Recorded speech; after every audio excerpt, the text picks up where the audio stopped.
you're a skincare junkie like me, you may find yourself with a bunch of extra product that you're just not using. So today we're going to look at some skincare hacks, some ways that you can use those products instead of having to throw them away or just watching them go bad.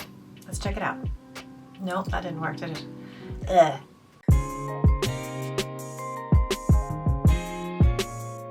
Hi guys, welcome back to my channel. Thanks for joining today. For those that are new here, I'm Mary. I'm 49 years old, and I love finding products, devices, methods, anything that's going to help me look as young as I feel. Now, I have to put it out there, I am not a dermatologist. I am not a skincare professional of any kind. I'm just a regular consumer, and I'm always on the hunt for products that are going to fit for me and my lifestyle and are really going to deliver the results that I'm looking for. If you know me, if you've watched my videos or read my blogs or anything else, you'll know I'm a serial experimenter. I love trying new things, and let's face it, there's no shortage of new things to try out there in the universe.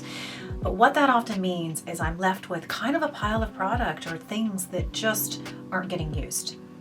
I have my little tower of loveliness here where I stock a number of different types of products. I'm always looking for hair, makeup, nails, skincare, body care. So this constant kind of trial going on, and I have to be honest and say, sure, not everything works, and I end up with a fair amount of things that don't suit the purpose. And in fact, I've had some disasters. But you do end up with this pile of stuff, and you don't want to throw things out. I don't know about you guys, but I'm spending my hard-earned money on this stuff. I'm buying all of the things that I'm giving you videos about. I really don't want to waste any of these products. So I do my research before I purchase. I'm not a casual purchaser. I like to look at ingredients. I like to look at reviews. I try to make sure that I'm putting my money towards something that I think is actually going to work. However, it's not always a success. So I find there are pretty much 3 reasons why I have to stop using a product. And the first is it just doesn't suit my skin, and my skin tells me that. It can be a bad reaction, it can be a burning sensation. While I know that there are certain products that are prone to irritation, I plan for that in advance and I introduce them very slowly, so that kind of thing doesn't happen very often. But if I use a product that burns my skin, it's gone. And if I use a product and I get an adverse reaction, for me, it's rashes. If something doesn't work on my skin, I tend to get a rash. In my video last week, I showed a rash that I'd gotten from a new product, and that's my body's way of saying, this isn't going to suit us, you need to put that to the side. The second reason I tend to not continue with my products is it just isn't doing the job I need it to do. And I don't say that lightly, because I know that you need to take time in order to try out new products. I try to give a product 4 weeks or try to finish it to see if it's going to work. But if I put something on my skin and I know like it's not hydrating enough, I have really dehydrated skin, and now I'm almost 50 and it's getting into that drier territory. A lighter lotion isn't going to do diddly squat. And things that work in the summer may not work in the winter, so I have to rotate things around. And I know that, and that's fine. But if I have a product that I've used once or twice and I find that my skin is just suffering for it, meaning it's lacking something, I'm going to kick it to the curb. I'm not going to give it the time that I ordinarily would, because I know it's just not going to suit my skin type. It's not the product's fault, it's just sometimes things don't work. And the third reason that I tend to reject or not continue with usage is scent. I have a thing about scent. Now, I'm not opposed to scent insofar as I'm not allergic to all things scented.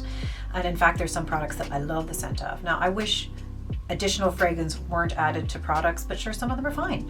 But for me, particularly putting things on my face, if I have something sitting on my face that I don't enjoy, I can't tolerate it. So I've had to let some really nice products go just because I don't like the smell of them, which is so unfortunate. So I'm ending up with a little stockpile of products that I really want to put to use. And it's just trying to figure out how to do that. So the first and most obvious is give the products to people who would enjoy them. And I do this a fair amount, actually. And in fact, I did a review of Rihanna's Fenty skincare line, I don't know, a month or 2 ago. And it was such a disappointment because I quite liked the products and I absolutely would have finished them off. The fat water in particular, I thought was really nice. So was the night cream. Anyway, I gave that to my daughter, and she's been using the product, and that was just one that I wanted to do something more than repurpose it, and I wanted to make sure that it was used to its fullest potential. So I kicked that one down and gave that one away. So that's an obvious one. If you know people that have certain skin types or whatever, share the love. Give it to those who can benefit from it. Otherwise, I have to look at repurposing. And I have maybe 6 or 7 ideas for things that you might do with products you already have that you're not using. Maybe you just have too many, and maybe, like me, you like to try a little too much good stuff, and you're just not getting through the product fast enough. But if you sit there for too long, it will go off. Some products are 6 months, 12, 18 months, and eventually it will die, and you'd rather put it to use rather than watch it die. So The first thing I'm looking at are cleansing oils. Now personally, I love an oil for the face. It's one of my favorite balms, and oils are my favorites because I just think it just dissolves makeup so well, and my dehydrated skin just loves it. But I had one in particular that I'd gotten from La Roche-Posay, and I love La Roche-Posay. I think they can do no wrong except for this one product. It was a cleansing oil, and it got really foamy, and it just did not deliver the consistency that I wanted. And I tried to use it for weeks, and I didn't like it. So what can you do with it? So what I did is actually move that into the shower and use that as a body wash, and it worked perfectly. It was exactly the type of texture and kind of foaming and all that sort of stuff that I liked. Suds, I guess. It was sudding. It's the suds that I wanted in the shower, so that was perfect. But another way you can reuse a cleansing oil is use it to clean your makeup brushes. It's a great way to dissolve all of the makeup like it does for your face for your brushes. So that's a great way to reuse that product. Next up are serums.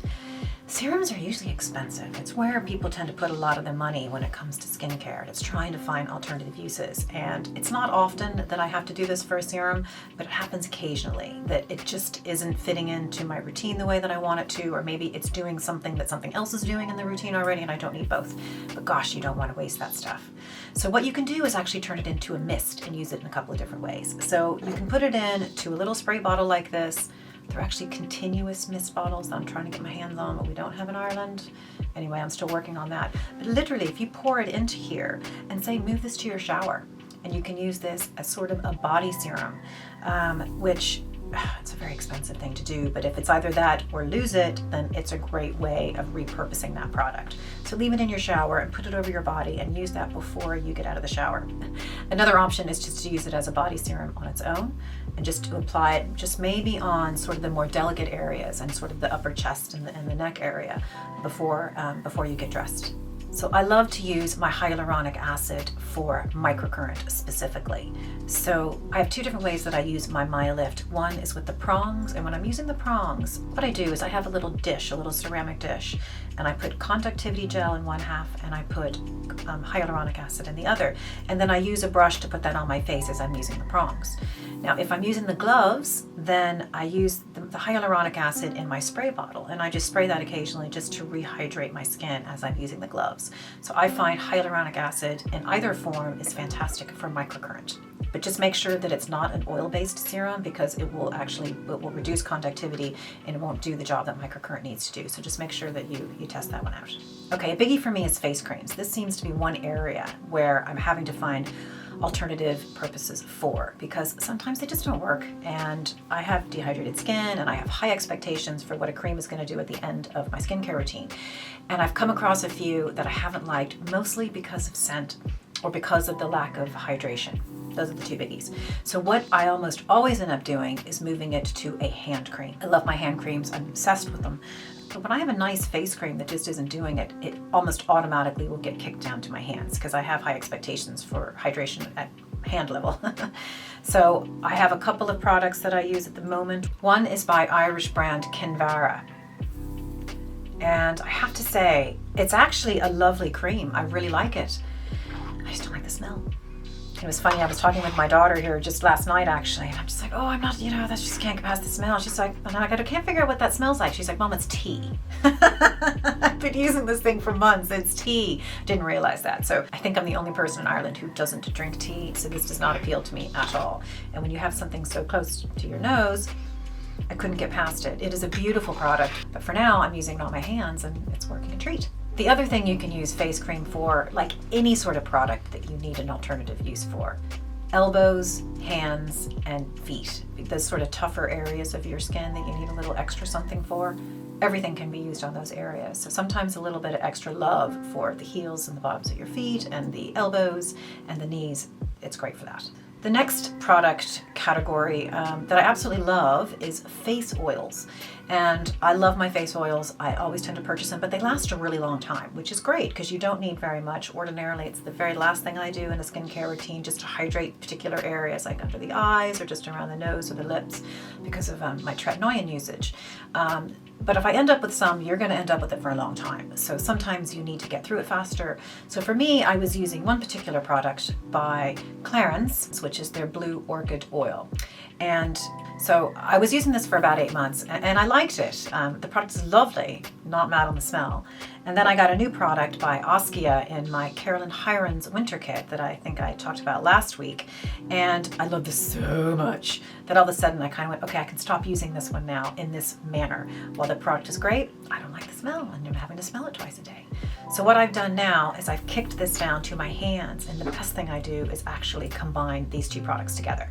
And oh, they are glorious. So that's a good usage for your oils, is to use it on your hands and again your feet and your elbows and those rough bits. Another thing you can do with your oils is put some drops into the bath. It's a fantastic way of softening your bits while you have a nice bath. And if you do like the aroma, it sort of releases the smells that go into the bath. It can be really quite relaxing. And just like the hands, you can use it as a cuticle cream. You can use that on your hands and your feet. It's great for softening the cuticles and just making all of those extremities a little bit softer.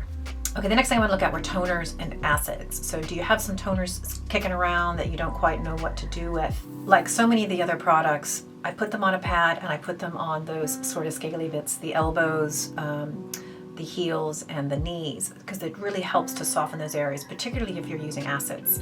But what I found, kind of a homemade acid pad is what I started to do. So I took an old container from a previous product and I filled it with those little rounds, those little cotton rounds, and then I took the acid and I poured it in. So what that creates are these perfect little pads. You open up the jar, you take them out, just like the ones that you can buy from brands that, in fact, my packaging comes from another brand's product.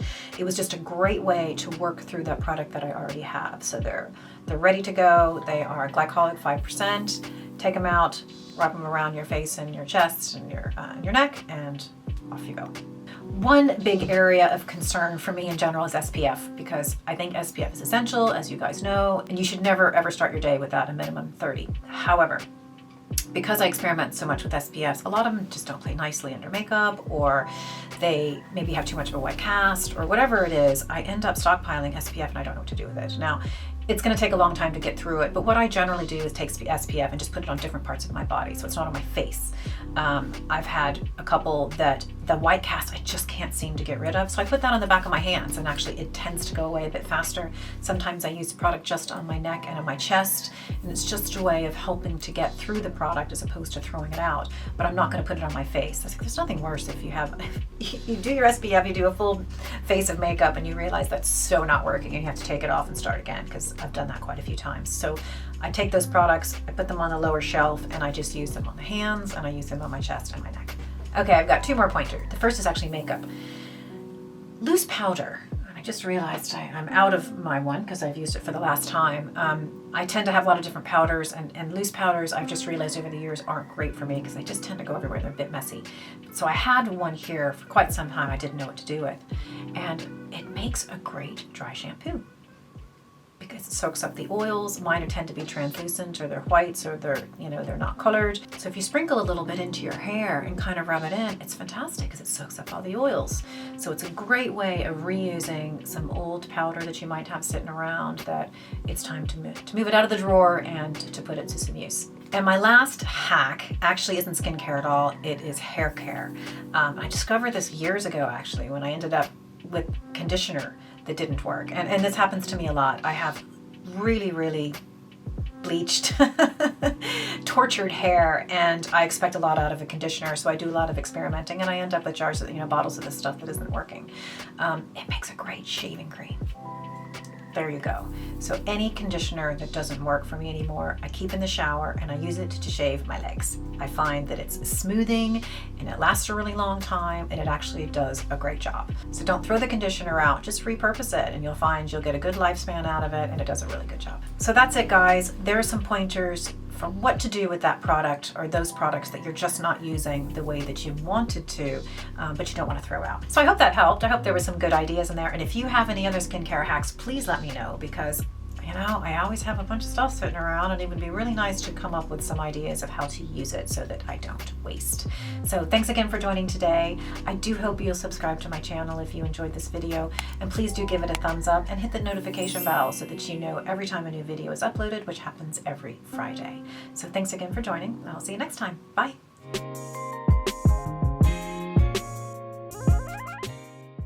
And I actually didn't think any of this through, really. I just made a few notes. Okay, so let me think this through. Okay,